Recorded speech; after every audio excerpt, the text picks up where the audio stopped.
You wanted the best. You've got the best podcast. The hottest podcast in the world.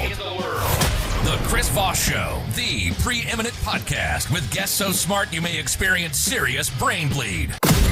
Get ready. Strap yourself in. Keep your hands, arms, and legs inside the vehicle at all times, because you're about to go on a monster education roller coaster with your brain.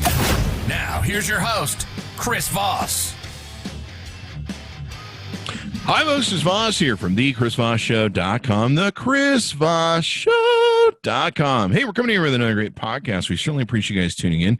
Be sure to give us a good referral there on the iTunes. Give us like 5 stars. Tell everybody that you love us. Hopefully you love us. I guess if you don't, I won't get 5 stars. So there's that. Be sure to refer the show to your friends, neighbors, or relatives. thecvpn.com or chrisvosspodcastnetwork.com. You can see online podcasts. There's 9 freaking podcasts over there. A lot of silos, stuff that you'll still hear on the Chris Voss Show here. But if you're hearing this on some of our other siloed properties, like Book Authors Podcast, where maybe you just want to listen to all the cool book authors we have on, you can do that as well. Or you can do, whatever you want, really. It's a free country, last time I checked. But stay tuned. Anyway, guys, we have we've been having a lot of great discussions surrounding Black Lives Matter. It's kind of something that we didn't really plan for, but just kind of serendipity came about. And currently it's a topic in the news, and protests are still going on. People are still demanding their rights as they should. And let's talk about some of the different aspects of it. I invited a brilliant gentleman, a PhD. He is Dr. Kyle Ashlee, to come on the show. He's a father to his daughter, who he proudly calls his greatest teacher. He himself is a longtime educator with a PhD educational leadership background and an extensive professional career in student affairs and higher education. He is currently a stay-at-home dad and an influential thought leader on issues related to men, masculinity, fatherhood, and critical perspectives on whiteness. He's authored several book chapters and presents his work at the national conferences around the country. Him and his wife, Aeriel, co-authored the book Vital, A Torch for Your Social Justice Journey. And it's received a few awards and been pretty awesome. Welcome to the show. How are you doing, Dr. Kyle Ashlee? I'm doing great. Yeah, thanks so much for having me. There you go. Welcome to the show. And, I got familiar with you guys. I just happened to see a Facebook post popped up. And it was a Facebook discussion workshop you guys were having on a call to white parents. What's your role in racial justice? So thanks for coming on the show. You guys were having a real insightful discussion. Give us your plug so people can check you out on the interwebs there. Yeah, folks can find me at my website, www.kyleashlee.com. And that's Ashlee with 2 E's, so A-S-H-L-E-E. You can also find some of my work with my wife at ashleeconsulting.com. Awesome sauce. So you guys have a consulting business as well. That's great. You guys are out there getting people educated. So give us a little background on yourself. What brought you into this field? What made you interested in pursuing topics like these? Yeah, so I'm originally from a small rural town in mid-Michigan. And so, I grew up out in the country, kind of surrounded by cornfields. My family was really into hunting and, just kind of grew up in that sort of white bread, very, very kind of, privileged sort of background. And never really thought much about any of these topics until I got to college. But while I was growing up, I think I always felt like I was a little different, I would look around and see, all these guys in my family who were really into hunting and had their big trucks and stuff. And I was always sort of more into music and poetry and philosophy. And, I was kind of one of those kids that throughout school, people called me a Renaissance man. And I didn't really know what that meant, but I always felt the dissonance between the way that I felt and sort of what I saw in the world, and it didn't really match. And so when I got to college, I just started to experience a different world, really. I met people who were different from me. I started to have my eyes open to the bigger world. And then I went off to graduate school. And graduate school was really where I had the rug pulled out from under me. And it was a deep dive into social justice in graduate school. And that's really where I started to explore privilege for the first time. And it was not pretty, it was not a pretty thing because I did not have any previous experience or background talking about those kinds of topics. And so I was defensive, I was fragile, all the ways that you can be fragile, minimizing people's experiences and telling them that they were wrong about what they were telling me that they were experiencing and feeling.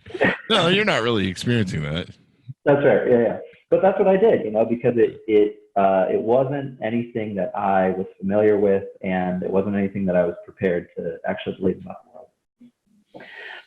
And so after that experience in my master's program, I went out into the world and kind of decided that this is really important, and I want to start having these kinds of conversations with other people because, again, once I had that rug pulled out from underneath me, I realized that even though those conversations that I had were very difficult, they were good for me. I grew a lot from those conversations. And so I set off trying to do that kind of work with college students around the country at different places that I worked. And then I met my wife a few years later, and we decided that work that we wanted to do that together, and that it was so important we didn't want to just do it in our jobs, but we kind of wanted to go around to teams and organizations and do that kind of work. So we do facilitation. We talk about issues like race and gender, privilege, power, and oppression.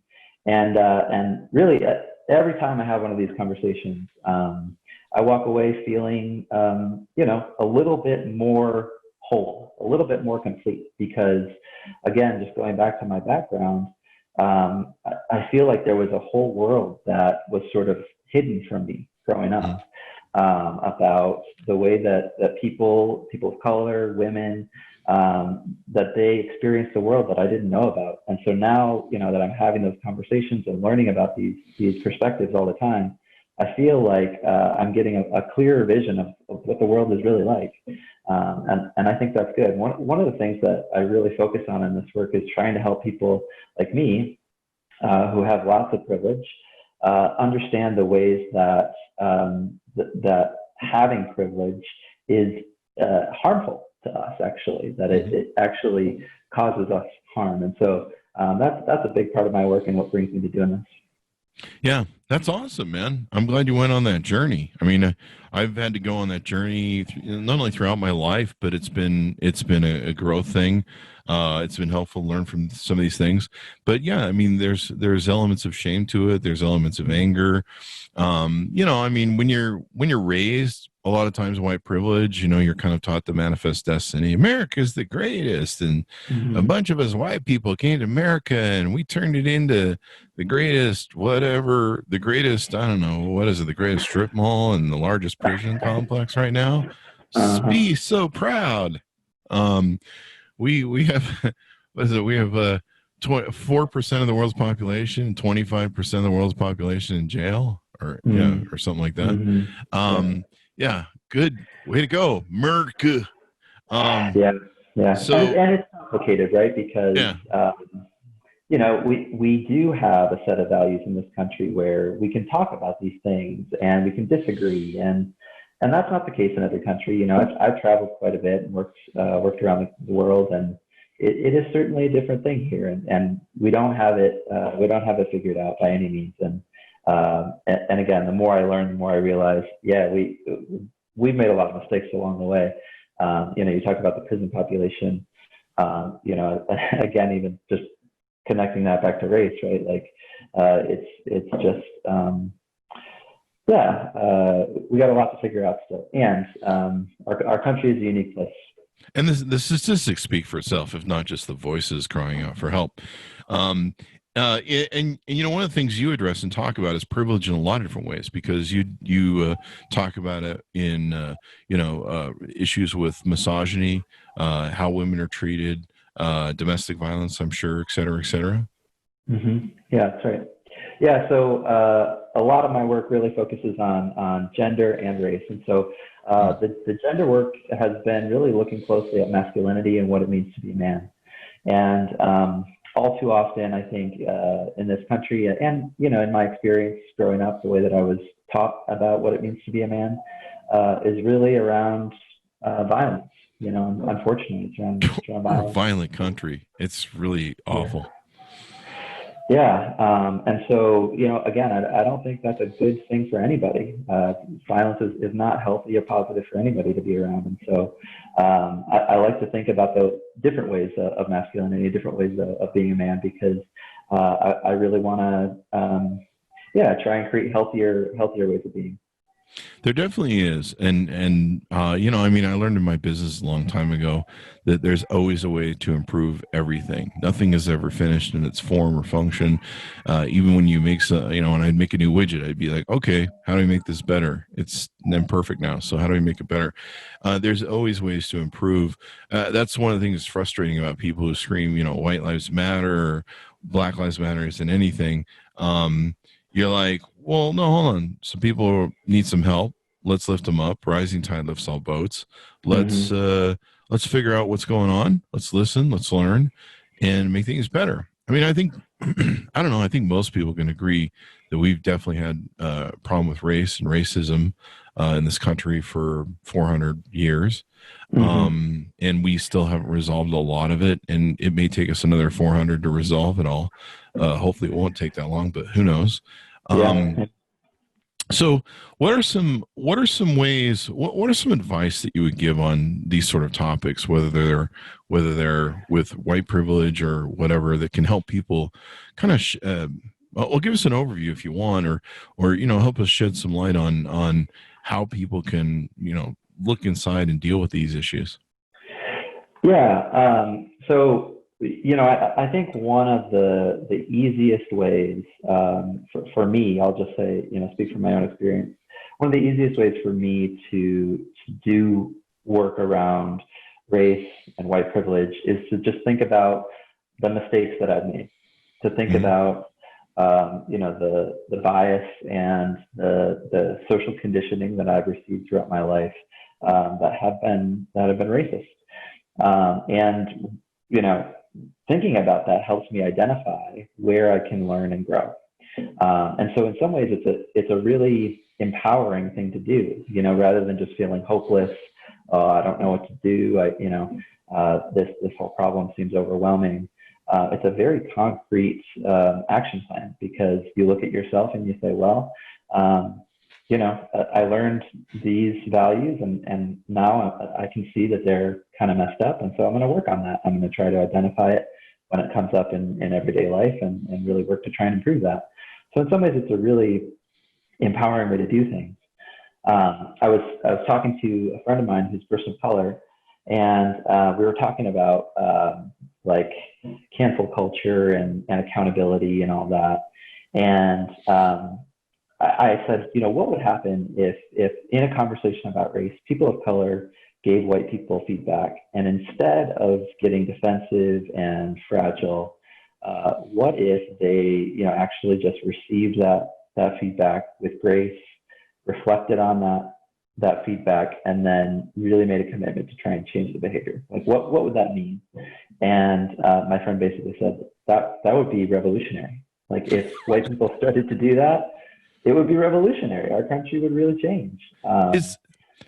Is the problem with our society that we don't do enough introspection, that we don't do enough soul searching, that we don't do enough self-actualization exercises? That's a tough question. Or we just pulled so many out of schools and education and put them into wars that we're just raised to dumb. That we just keep getting dumber into an idiocracy sense. I think in terms of introspection, I certainly think we are not encouraged to do that in our culture.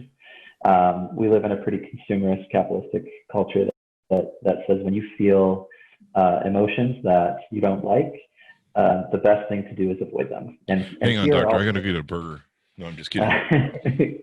Exactly. Yeah, exactly. No, I think about this with my daughter a lot. So I'm a full-time parent. I stay at home and spend most of my days with my daughter. And she's little. She's not quite 2 yet.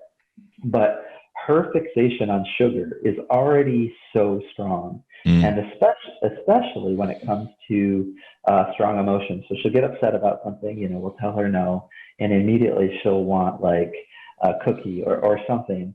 And you start to notice this pattern of behavior where, the emotions are solved and tried to, be fixed with, in this case, sugar. And really, I think that's just a microcosm of what happens in our country at large. We've got these corporations that say, don't worry about feeling bad. Eat this. Yeah, exactly. Eat this. Eat this, drink this, smoke that. Exactly. Yeah. But you're right. It's interesting because a young person, hasn't watched all the stupid ads that we have to watch on TV, and yet that's the preclusion of their human nature to go to. Human nature in itself is a pretty toxic little brew. One of my favorite sayings is people are like, we need world peace. And I'm like, hey, you want world peace? I'll get you world peace. Kill all the humans. The world will be happy and fine after that. Because we're the problem. But yeah, I think one of the things that we'll bring up, the Me Too thing and everything, like, and a lot of people don't have a life exposure to domestic violence, to a lot of the abuses that were going on in the Me Too movement. I've dated a lot of women over the years being single, but I've never acted, God forbid, in a way that a lot of the Me Too exposed. I've never sent a dick pic. I never would. I mean, if I had a wife, I wouldn't send it because that'll just be on the internet once I piss her off. And besides, it won't fit in the frame. Anyway, there's some masculine toxicity. We could unpack that. I'm still working on that one. Yeah. So anyway, but no, at first when Me Too came out, I was really kind of like, what the hell's going on? And you're like, what? And then you started hearing the stories. Yeah, and just the horror stories of bad behavior. I've yelled at plenty of my friends who send dick pics to people. They don't even know if there's an underage girl on the other end of the line. I'm like, dude, you're gonna end up in jail. Number one, number two, it's not cool, and it's kind of unethical. But I would never date that way, so I didn't understand the stories. Same thing with relationships. Like one time I had a speeding ticket, and I had an argument over whether the cop would actually pace me. And in the appeal, they put me in domestic violence court for the appeal. And being my name Voss, I was at the end of the docket. So for 2 hours, I had to watch domestic violence court cases. Wow. And that was a learned eye opener. I bet. That was a learned eye opener. And it wasn't just guys either. There was a couple girls that beat the crap out of some little guy. But it was mostly guys. And so, listening to people's stories, learning from them. I've been listening to a lot of James Baldwin recently, talking about the experience that he had and what he's raised. And he has a great intellectual conversation style and emotional connection conversation style. That's the best way I can explain it. But he also is talking to me, and he basically talks about how this is your problem. Here's how you should fix it. But maybe we need more self-actualization in this world, more where we put some more personal responsibility. That's something I've tried to do with my life and gone, hey, what am I contributing to this? Maybe it's me. Yeah, right. I think when thinking about the Me Too movement, one of the most powerful things for me about that movement is the stories. There's no denying that those stories, when they came out, they changed the way that we think about sexual violence, gender-based violence, because it's not just this sort of theoretical thing that happens anymore.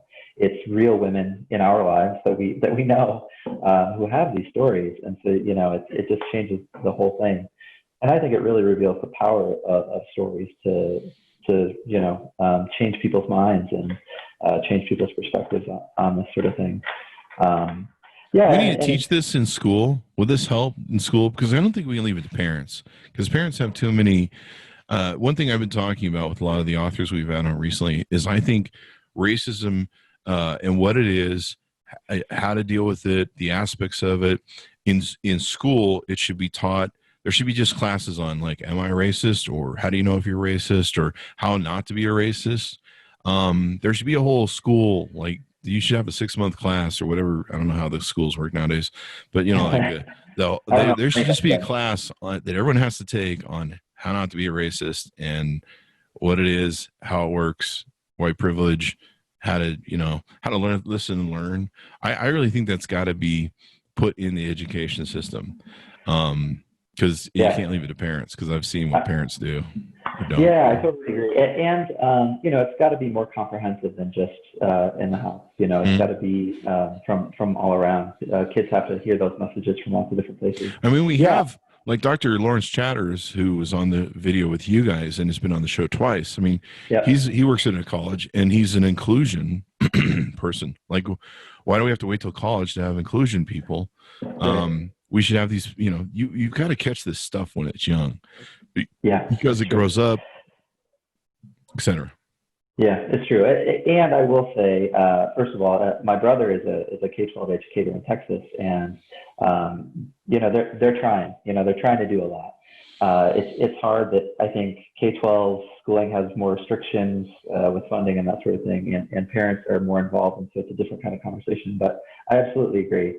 And as a full-time parent, I think I now understand that having conversations with your kids about this stuff can be tricky. It can be tricky. My daughter's not quite 2 yet, and I'm already starting to think about how to talk about this stuff with her, because you kind of need to set a precedent. You need to say we're the type of family that's going to talk about this stuff, whether it's uncomfortable or not. And so if it's not easy to talk about this stuff at home, then it's certainly not going to be easy to talk about this stuff at school. And so, I just think it takes a commitment from all of us to say, this is not an easy thing to do. Our country is riddled with a racist history, but we need to face it. And Black Lives Matter is doing a lot of that. And I just hope the conversation continues. I'm heartened that the protest is still going, and hopefully it still will be going up until Election Day. And I hope they all register to vote. Like everybody who's out protesting. And I'm glad to see it being supported from all sides. It's interesting to me, the journey. I always tried to fight racism in my own head, and always felt like I wasn't racist. I had friends growing up that I didn't even realize were African American. And there were moments where I went, I actually do have one from school, and I've talked about that before on the podcast. But I always tried to, think about, okay, well, I don't want to be a racist. We don't want to hire, I've hired lots of people. We didn't want to be racist in that manner either. But just being a better contributor to the world. But when Trump started running for election, and the white nationalist stuff started coming out, and I started learning some of the codes and the keywords that the white nationalists used, because, Trump was using those words as his dog whistle, like culture. And then when he says "our," he doesn't mean like all Americans. He means like just, the coded white people he's talking to, who support him. So I had to learn all these things, and I had to go back to white privilege and go, wow, okay, so I need a better understanding of what white privilege really is. And it's kind of given to us. We take it for granted.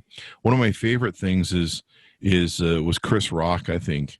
And there was another person, I think, who was, I'm not sure who he was, maybe a philosopher or somebody, but he said basically, there's not a white person who would ever trade lives with a black person. So that kind of tells you what the problem is, that it's not fun.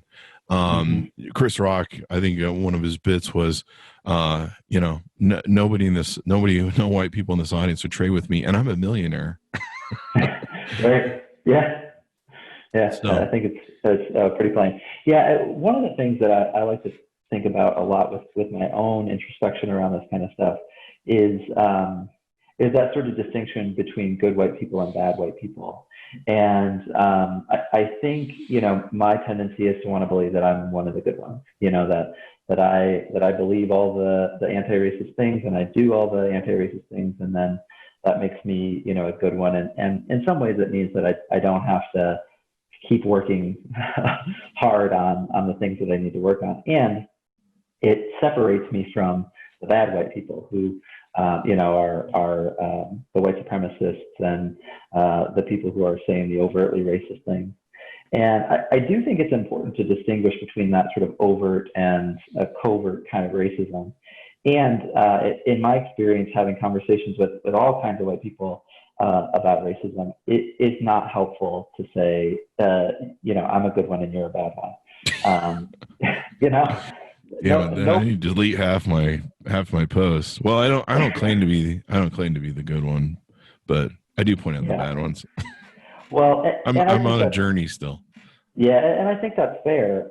But I also think that we are all socialized in a culture of whiteness, and all of us participate in that, whether we want to acknowledge it or not. And so, it's like parsing, hairs here. It's like, to what degree are we talking about good and bad when we're all implicit in this larger system of oppression? And so, maybe that's the fear that people have that makes them upset and hard to face it, is because they feel like they've been bad.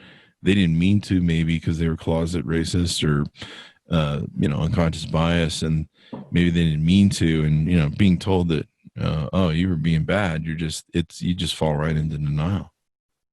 Yeah, I know for myself that has been true. It's easier to try and deny the reality of other people suffering and how you contributed to that than it is to own up to it and say, maybe there was something, whether I knew about it or not, that I was a part of that led to these people's pain and suffering. But again, I think for me, once I recognize that and I'm willing to acknowledge it, it feels way better to just say, like, yeah, actually that's true, and how do I do something different, rather than trying to continue ignoring it.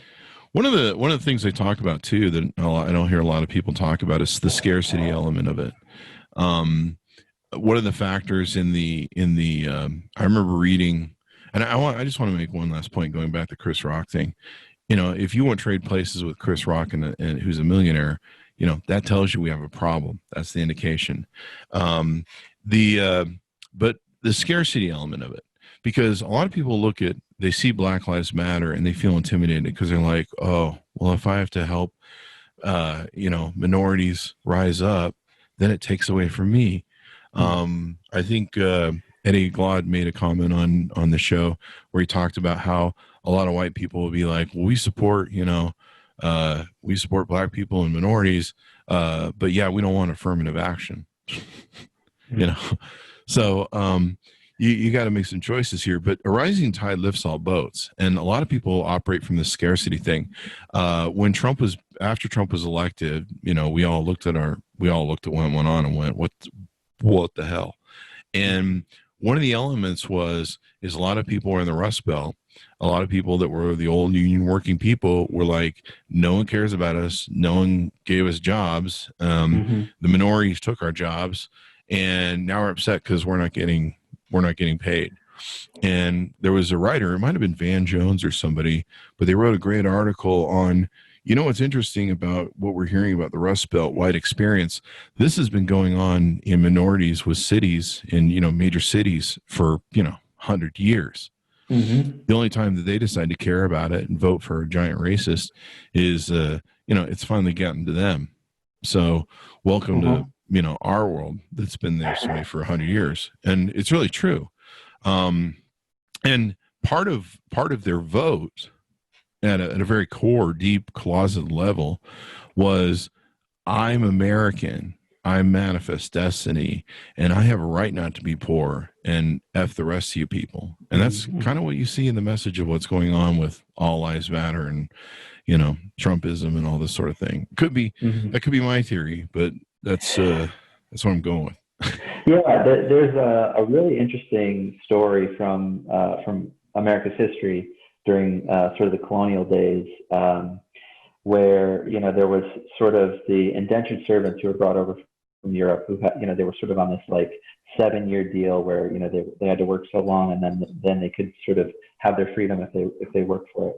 And then of course there were the slaves that were brought over from Africa.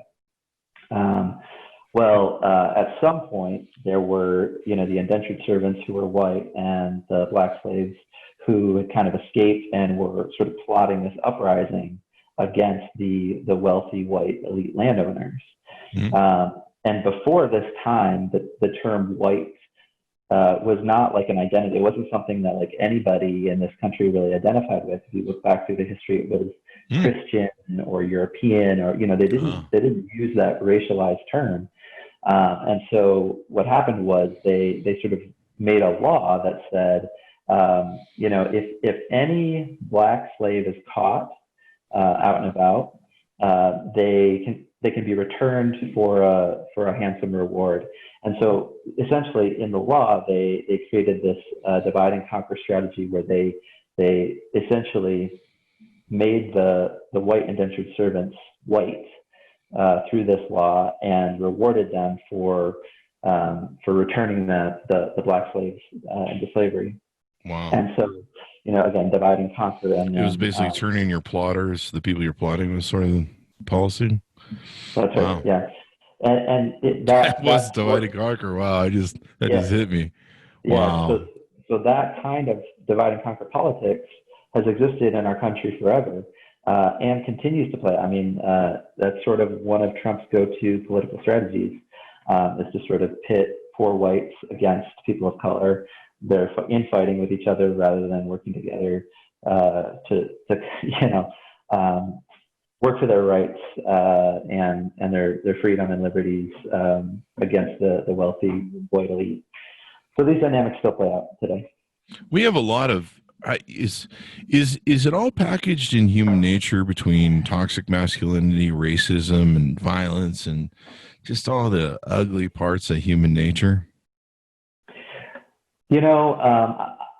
I might be an optimist here, but I don't think that human nature is necessarily a bad thing. I do think that fear and pain are a part of the human experience, and those are difficult, and we find ways to avoid processing those emotions, and I think oftentimes they lead to isolation and division between different kinds of people, different kinds of pain, Because like one thing, I saw a mix of it the other day. There was a guy in Australia, I believe it was, and he'd asked, I believe, an Asian woman out in a hallway of their apartment, and she'd said, don't want to go out with you.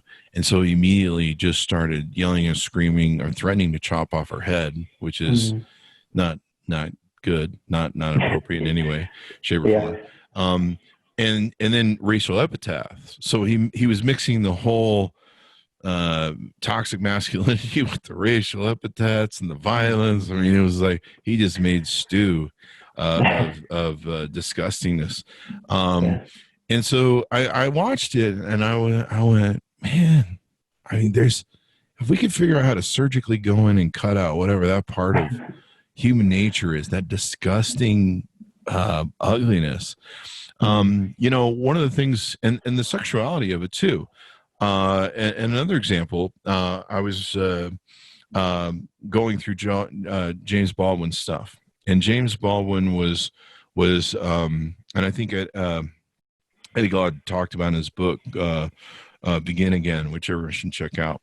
But he was talking about how James Baldwin went on a tour through the South, and he got hit on sexually by other racist dudes who were racist, had issues with him, and he talks about how, and he goes into the psychology of these white men who are racist and have this penchant for violence with this confused sexuality, and they don't, like, they're just, and I forget a lot of what he really goes into some good analogy of it, but this whole thing of where it's this stew of ugliness that's in their head, and they don't even understand what's going on. They're conflicted. I think we talked on some prior shows about Andrew Jackson, I think it was, who had he's fathered a whole army of people through his slaves, and a lot of slave masters did. And so you're like, wait, you hate these people and you beat them, but then you want to have interpersonal relationships with them? It's kind of weird. Yeah. So one of the things I think about is sort of this idea that we create our own demons. We create our own enemies. And I think in the building of systems like patriarchy or sort of like male dominated society where men sort of have more access to power, same could be said about whiteness and what people call white supremacy. In the very nature of building those systems from the founding of our country, we also created our own demons, right? Mm-hmm. And so, again, this is something I talk about a lot, but the ways in which those systems, also, while privileging people who are white or men, they also harm us in many ways, right? So, mm-hmm. For the example of the guy in the hallway who sort of, blew his lid at the woman who refuted him, that couldn't have been a fun experience for him. But he was raised in a culture, even though it sounds like it was maybe Australia, but I think they have a lot of the same cultural codes that we do. He was raised in a culture where, as a man, he was led to believe that he's entitled to a woman's body. And if he doesn't get that, or if she denies that to him, then he's also entitled to inflict violence on her. And so again, this is an example of the ways that the systems that we built to privilege us also harm us. And so I do a lot of work with fatherhood and thinking about dads. And a big issue in the fatherhood community is around paternal leave. So dads being able to, take some time off work when their kids are born. Again, as we sort of built this country, men were in charge and they said, we don't need to care about that because that's women's work. That's what women do. And so we've established this whole sort of like, culture, especially around professionalism and work, where we think of the family as sort of a woman's thing and work as a man's thing. And now, we're after feminism and the feminist movement, we're starting to get a little bit more enlightened, and men are realizing, hey, maybe actually it's a good idea for me to be home with my family a little bit. Maybe it's a good idea for me to help try and raise my kids. And so now there's this whole movement of men trying to advocate and fight for paternity leave, which essentially they're fighting against the system that we as men created for ourselves. So it's a feminist effort, I think, that men are fighting for in terms of paternity leave. And so, those are all, I think, great examples of that kind of dynamic that you're talking about. And I think it comes down to the same thing of scarcity too, where we feel that, well, I have to give up something to contribute something, when you really don't. I mean, we talked about this at the pre-show. I've been single all my life. I dated a lot when I was younger, and I would always have to hear the stories from women of how their dad didn't hug them enough as a child, or there was other issues, rape, molest, incest. I mean, you name the story, I've heard it all. Bad boyfriends, beatings, almost killing, domestic violence. I mean, I've heard every story. I hope every story, geez. And I've seen the damage and the fallout. Like, I've seen the result of what that looks like at age 30 or 40, or, well, I've never dated anybody who's over 50. But I've seen the damage. Like I've had girlfriends that are still cutting, not as teenagers. They're cutting at 45, which isn't good. And they haven't resolved whatever caused that from their things. And so whenever I see a young girl who's cutting at teenagers, I just worry sick, because I know what that looks like at 45. And the damage. And, I mean, I've seen a lot of damage. I've seen damage from fathers not being there, fathers not giving enough attention, fathers using toxic masculinity and misogyny to not give their daughters enough love and attention, or treat them as respectable human beings. And then, they just go out and find another guy who's like their dad. And most of us, that go find relationships, we're trying to resolve the relationships our parents had. And unfortunately, we get ourselves in the same situations and scenarios to resolve those scenarios, and we don't, because they're not resolvable. And we don't have the tools, right? Like you don't have the tools. Yeah. The reason your parents didn't get along is because anybody you find who's like you and them isn't going to get along either. It's just, you got to fix a lot of stuff that's broken first. That's probably why I'm still single, because I'm still trying to fix what's broken with this one. And once I get it right, then I'm going to share this idiot if he's better with other people. But no, I got to tell you, I've seen the fallout, and I don't think a lot of men see the fallout. I don't think a lot of men have had the same experience that I've had in life, where they see the fallout and they go, wow, okay, so this is the end product, or not even the end product, wherever I meet it.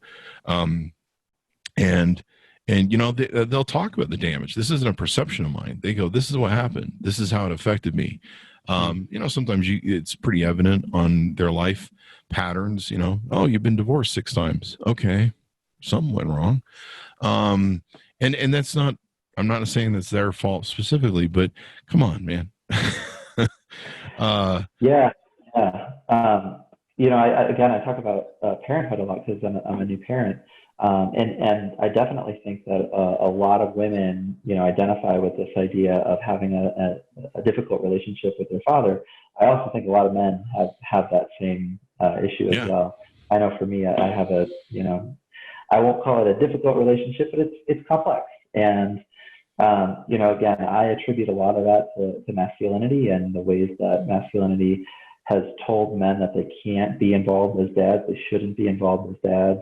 They shouldn't show emotion with their kids. They should, those kinds of things. And it creates complicated relationships. And I think for me, one of the beautiful gifts about parenthood, about being a dad, is that it's an opportunity to try and unlearn some of that stuff. So you get to do it again and say, okay, do I want to do the same things that I saw my dad do, or do I want to do something different? And it's hard to do something different because, if you haven't had that training, you don't have the tools, right? You don't have necessarily the skills. But you do have the opportunity to make a different decision, I think. I think that's why they should teach more of this in school too. Early on, I could have used a few psychology lessons in school as a young person, because I woke up at 50 and went, man, I got a whole mess I left behind me. And I mean, learning to understand about the privilege, these issues, how they impact, I grew up in the generation, you're probably a lot younger than I am, but I grew up in the generation where men don't cry, we hold it all in, we just deal with it. And we just go out in the garage and break things or something. I don't know. That, or, some guys, beat people, and, there's all sorts of ways that comes out. But the roles of who they were, our parents have a great impact on us, which I think is another reason why we need to have more school stuff.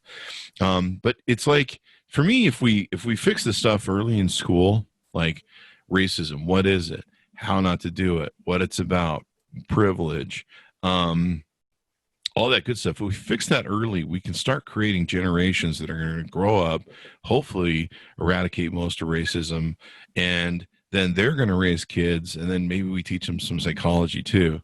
I'm a big proponent of where I think that before people become parents, they should have to go to a 2-year course on how to be not only great parents, but how to get along with their spouses. Because a lot of people, including me, go into relationships with their little broken glass, that they grew up with and all their issues. And then they got their broken glass, and you're like, hey, let's play. I'm sure this will work out fine. Let's take your toxic stew of dysfunction and my toxic stew of dysfunction. And then guess what? Let's raise some kids that are innocent minded and an open page, and let's screw that crap out of them too. And you're just like, wow. Yeah, what could go wrong? And then, 400 generations later. So I'm a big believer that somehow we have to either attempt to stop it or try to stop it and create new thought processes. Right now we're in this stew with Black Lives Matter where, everyone's at a different point. Everyone's like, okay, am I a real racist? And I don't think they're doing that in introspection, but people are going, okay, so maybe I'm closet racist, or maybe I have unconscious bias. What am I doing to contribute to this problem? Clearly there is a problem. But a lot of people are on different levels. Like I have friends that I'll talk to and I'll be like, you're really in the closet with your racism. And they're like, how, man? I mean, it's just our culture, and you're like, okay, well, you got a long ways to go, baby. And then, there's some people who like me kind of get it. We understand white privilege. But there's still things that you see, and there's still things that you go, okay, am I supporting something that isn't, that's contributing to the problem? Do I have some sort of thing? I mean, there's nothing I can do about certain things about white privilege. If a cop pulls me over, there's nothing I can do to change how he's going to deal with me. But there's different things that I can do to support things. One thing we talked about earlier, and this is a great sort of analogy that I saw the other day, is about schools and wars, and how you mentioned how we don't put a lot of our money into schools and educations enough to really teach this sort of thing. And I saw a great analogy of a political cartoon that showed this picture of this guy walking up to a giant police department, and he goes, here's $1 trillion. Go hire a bunch of police and police our cities and everything. And then they go to the school and they go, yeah, we just paid the police a bunch of money, so we don't have a lot of money to give you. So just kind of do your best. And then they showed a picture. Yeah, figure it out. And they showed a picture of the people leaving the school looking at this police army armada going, yep, we're just waiting for you. Yep.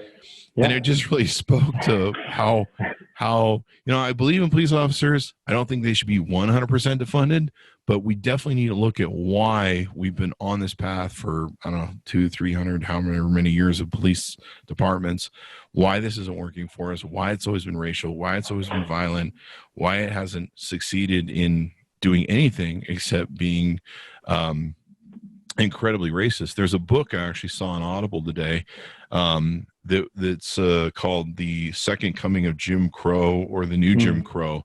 And it's about how basically Jim Crow-ish type laws that supported that supported putting people into prison and creating the prison industrial complex that we have that's mostly minorities. Those laws were basically like a Jim Crow sort of law to, I mean, instead of putting, black and white bathrooms, we just put you in prison. So, so that's going to be an interesting book to read and get some introspective on.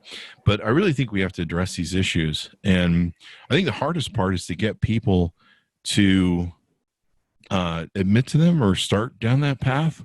Like I had somebody on my Twitter the other day. She's like, I'm so sick of hearing about racism. Everyone's a racist and everything's racist. And I'm sick of it. There is no racism. And you're like, wow, man, how do we even get her on the ramp? Yeah, I do think that's a huge challenge in our country, especially with the idea of colorblind racism, which, after the civil rights movement, I think a bunch of white people said, like, okay, the civil rights movement was difficult and a lot of the hard conversations happened. If we just ignore it and pretend like it didn't happen, then we won't have to face these problems. And so we had a couple generations of sort of colorblindness. And I think we're starting to now realize that that's not really a great way to address problems, is ignoring them. It's not really a great way to, the whole shush and run kind the of whole great American way. Yeah, just shove it in the carpet. We'll deal with it later. Exactly. Yeah, exactly. So, I think it's like TSA, right? You see something, you say something. My big thing is that talking about really hard issues like racism or sexism, it's good for us. Right? It's actually good for us to talk about these things. Even though it's hard, it's good for us. It's good for us personally because it means we're learning, growing, maybe healing and doing some of that personal introspection work that you're talking about. It's good for our kids because they might actually grow up in a culture where it's okay to talk about this stuff. It's not socially shunned or, they're sort of made to feel strange for asking questions about this stuff. And then, it's good for everyone. So imagine a whole country of people who are committed to talking about these things and committed to understanding, like you said, a rising tide lifts all boats, where if we're going to solve this serious problem, it really involves all of us.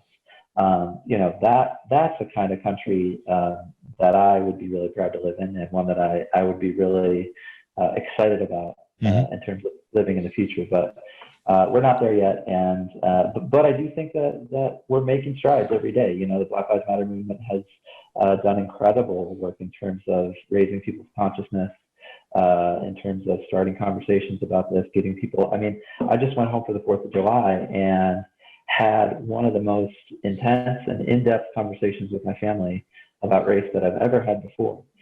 It was hard. It was uncomfortable. There were tears. But, even though it was hard, I think it was really healthy for us to talk about those things, because it's a topic that we really never addressed openly as a family. And, again, it's like there's all these parts of the world that are happening, and if you're not talking about it, then you're basically just ignorant to the way the world is. Yeah. It's what I told my niece and nephew this Christmas. I said, there's three things in life. There's the things you know, there's the things you don't know, and there's the things you don't know that you don't know. Mm-hmm. So technically it would be the things you know, the things you know you don't know, and the things you don't know you don't know. And those are the aspects that I think a lot of us always need to be learning and experiencing. I mean, I'm 52 now. I'm still learning stuff. I'm still awakening to stuff. Seems to be a lot more, because what's interesting about these days is I've got quite the pattern to look back on and go, wow, okay, there's some wreckage. There's like a whole strew of it going back 50 years. Maybe that was me. I find the thing, the older I get, the more I feel like I need to learn, the more I realize I don't know, and the more I realize, I was really, like you said, just sort of ignorant to whole parts of myself and parts of my life.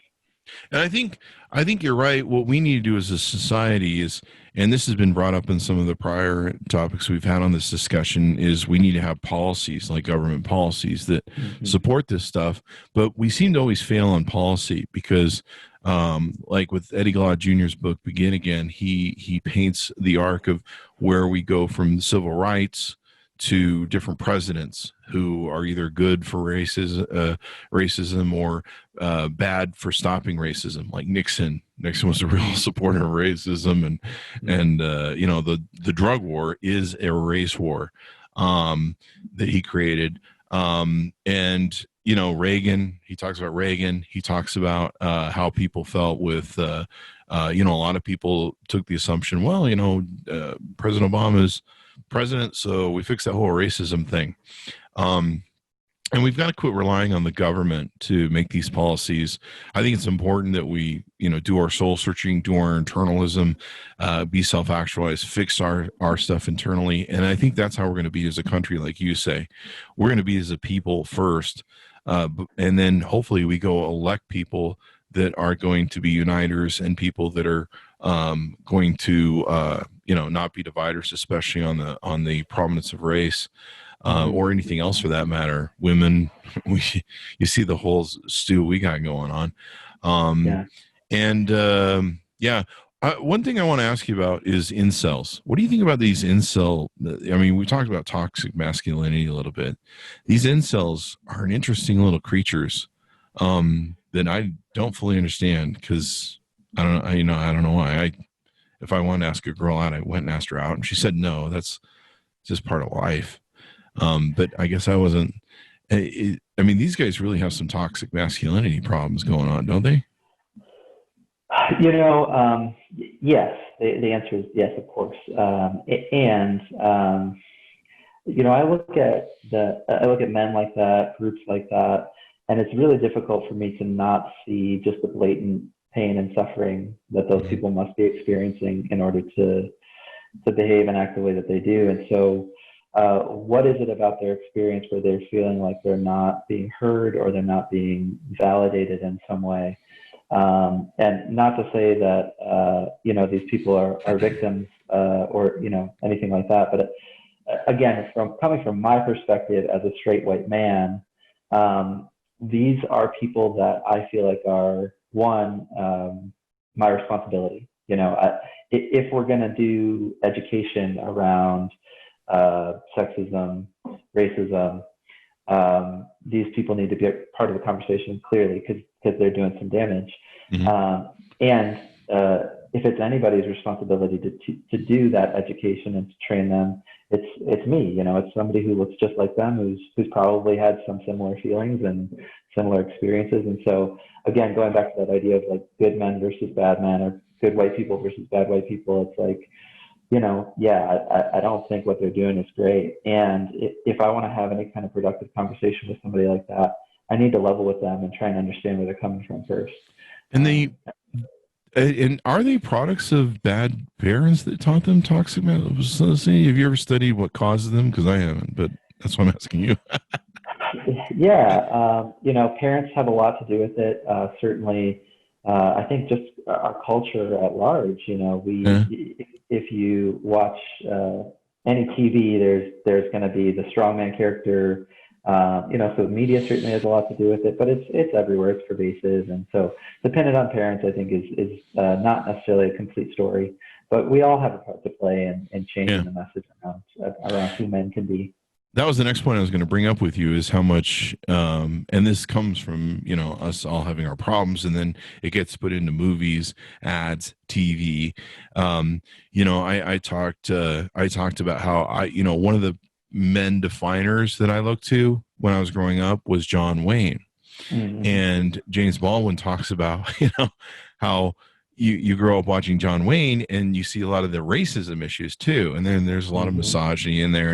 And so even just recently I had to start looking at deconstructing my John Wayne sort of psyche and element and the contributions he had. And that's been kind of hard, because I kind of liked John Wayne when I was a kid, but now looking back on it all, I can go, wow, okay.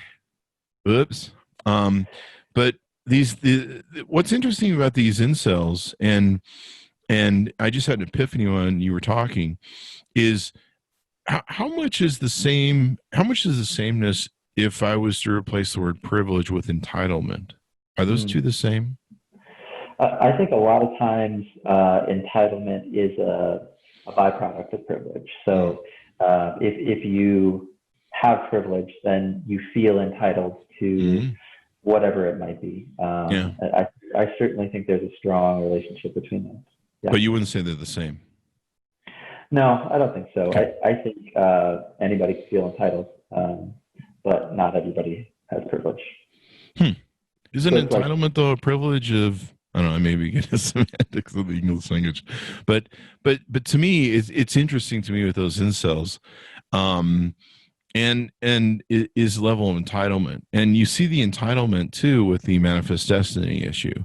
Well, we're Americans, and you're like, yeah, but we know that means just white people for some of you, and the manifest destiny, and then also like the religion part of it. Well, we came to this country and built it, and no, you actually came here and slaughtered the Indians and enslaved them, and then you did it to people in Africa, and you just kind of been on a hell roll ever since of being awful people. But there's kind of that entitlement, like, well, we built this country, so it's owed to us or something. You know what I mean? Like, the African people didn't come here. We brought them here, so they should thank us for it. I think someone on a recent podcast talked about that. And so it's kind of interesting that segue between the two junctions of privilege and entitlement, and the feeling that, well, it's our right. And I've heard people say that. They're like, it's our right, and we should be first in line. And you're like, but that means that means somebody else has to take a less or something. I don't know. Yeah. Well, there's this whole idea of the myth of meritocracy, right? Where we believe you can sort of work hard and pull yourself up by your bootstraps, and it doesn't really matter where you come from. And the reality is that in this country, that's just not true. Yes, we have a capitalist system where people can make money. There's no questioning that.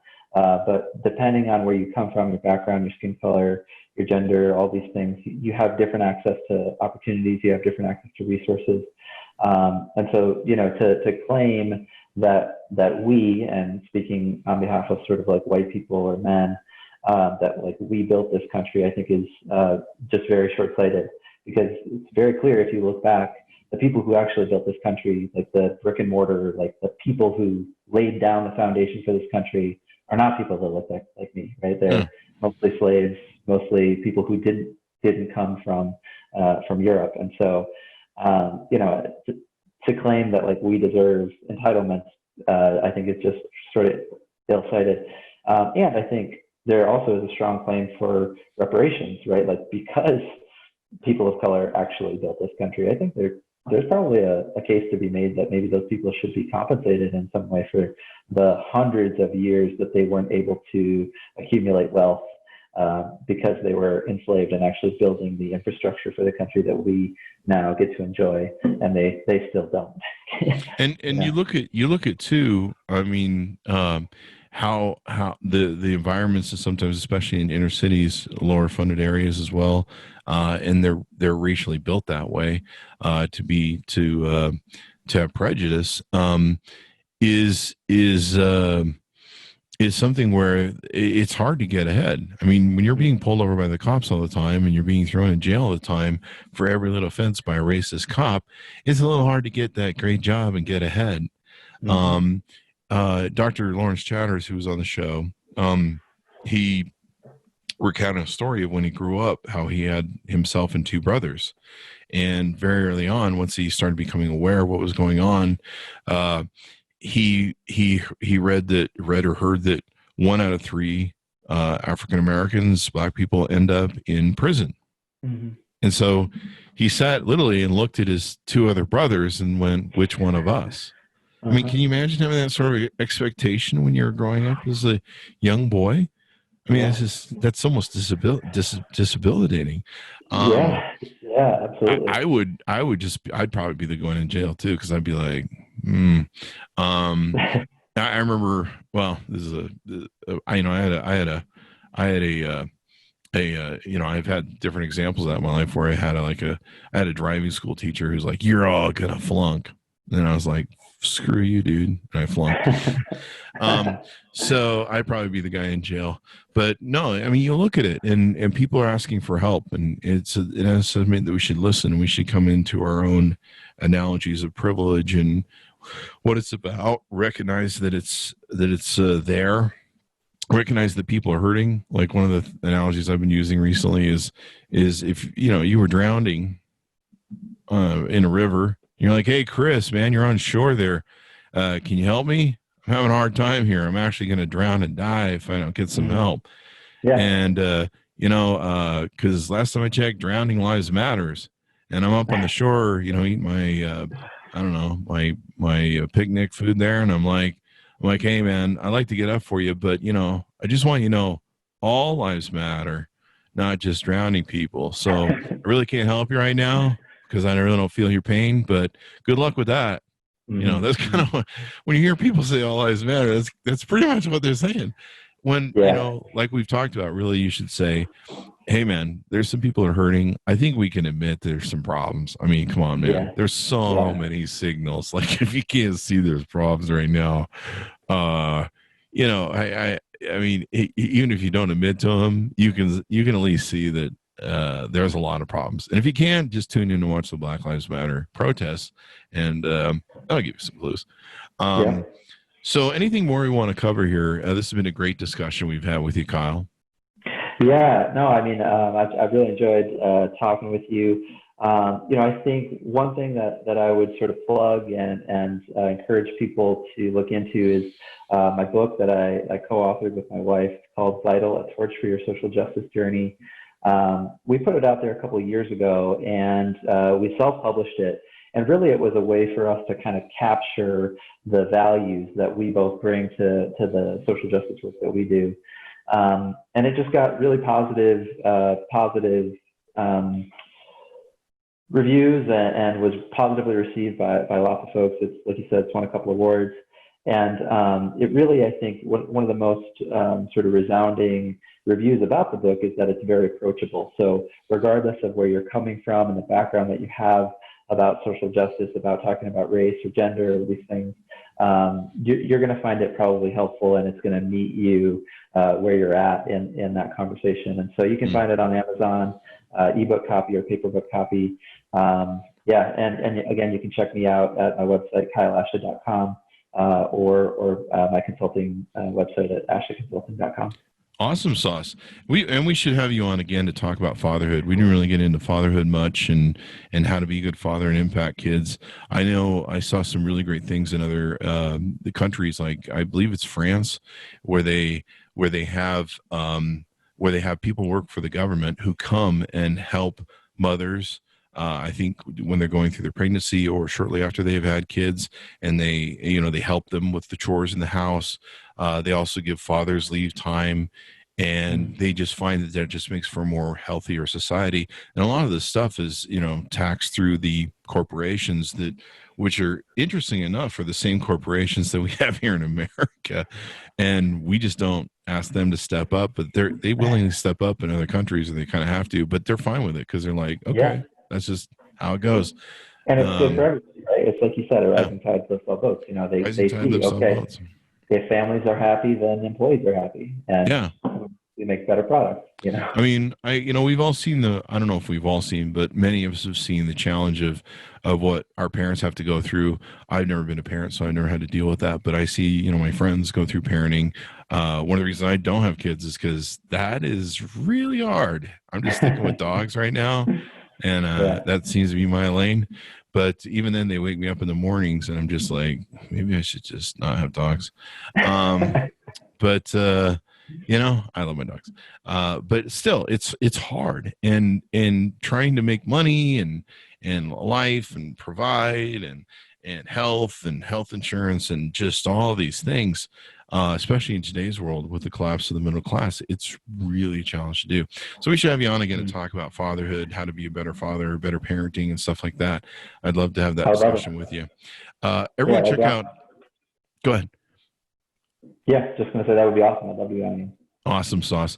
Everyone check out Dr. Kyle Ashlee's book, and check out his website and all that good stuff. And hopefully we've given you some great tools for my white people to learn not to be racist or to start thinking about down the pathway, because it is a long pathway. I don't feel like I've fully, gotten rid of everything, any unconscious bias. I'm always concerned about that.